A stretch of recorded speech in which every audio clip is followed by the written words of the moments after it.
Hey everybody, and we are back with some more scrap mechanic. Last time I built this kind of thing, and we had some issues with it. It wasn't quite balanced, and it didn't really work that well. So our goal today is we're going to actually build like version 2. One that should actually be balanced and capable of some kind of flight. So let's kick this off, huh? And first thing is I'm probably going to do we dismantle this? Just we'll keep it. We'll keep it for posterity. Do do do. Yeah, I love the sounds. Oh my god, that gets me so hard. That's awesome. Hard maybe wasn't the right word. Anyway, let's get started, shall we? Now, my idea, like this middle bit, right? That's gonna be where the actual rotor blades come out from, and then on each side, I was going to put a control seat. Now, one of the control seats will be one that we fit in to drive the craft, and the other is just going to be kind of a dummy. And the reason for this is I haven't figured out what counterbalances the weight of a control seat yet. I have some ideas for how to do that. It's gonna probably come up in a later episode. It's a bigger building project, but once we're done that, we'll actually be able to weigh objects and figure out, does this object weigh the equivalent of however many blocks or what have you. The thing is, for now, I think it might be kind of fun to just throw something together and watch it probably fail horribly again, but that's the fun of it. That's the joy of playing scrap mechanic, is watching things just explode. You know what? Let me pull up. I'm gonna put a little bit of metal in it, not much. A little bit of metal though, because I want this bit. One concern I have, right, is I don't want it to be top heavy like our initial design was. I want it to be more stable in the middle of it. If that makes sense. So, hold on. Let me count. Let's see. 1, 2, 3, 4. Yeah. And I think if I have a little bit of metal in the middle, that will help. Sorry, it's hard to. I talk loud. Let's see. 1, 2, 3, 4. And just kind of finish it off with putting all the dirty puns these days. Yeah. Anywho, just kind of put a little bit of this. Now, one thing we have to pay attention to is the fact that different materials have different weights. It's kind of cool that they include that, but it also means that you have to really pay attention when you're putting stuff in. Flip this around. Yep. Will it fit? Ooh. No. Okay, well, we'll extend it out a little bit. Now, I do think it's kind of cool, right, that different materials have different weights, and it kind of, by the way, if you're wondering how I rotate it like that, you just hit Q.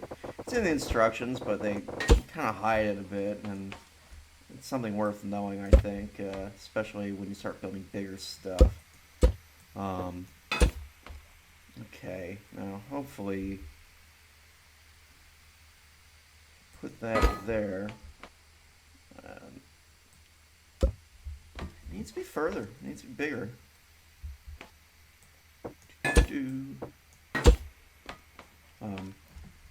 It's cool that you can vary the materials, right? And all that. It can be a little frustrating when you're trying to build something like, this helicopter, because you end up getting issues with the weight and how it's distributed and figuring out what balances what.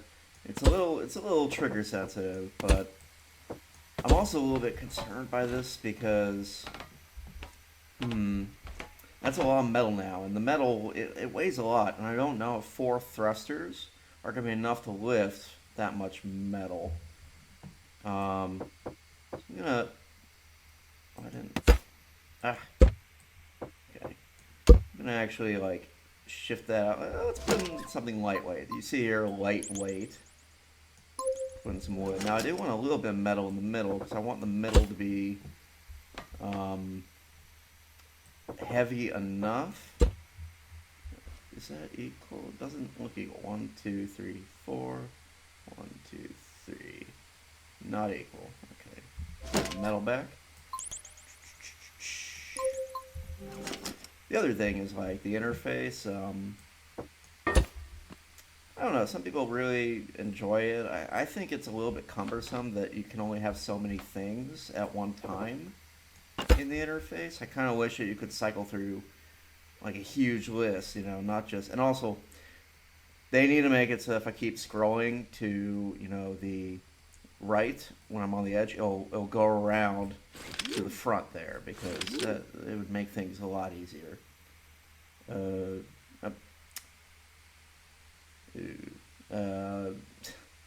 Sorry, some stupid thing popped up. I'm gonna hit pause real quick. Hey guys, sorry for the hard cut there.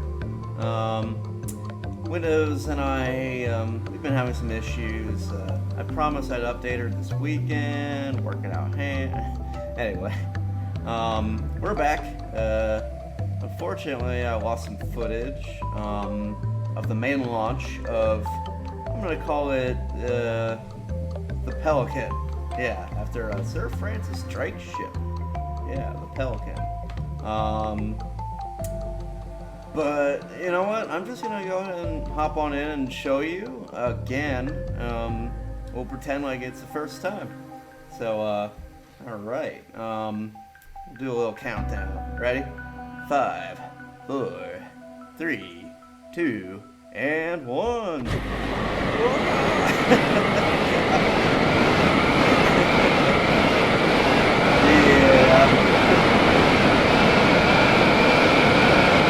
Still funny the second time. Look at his arms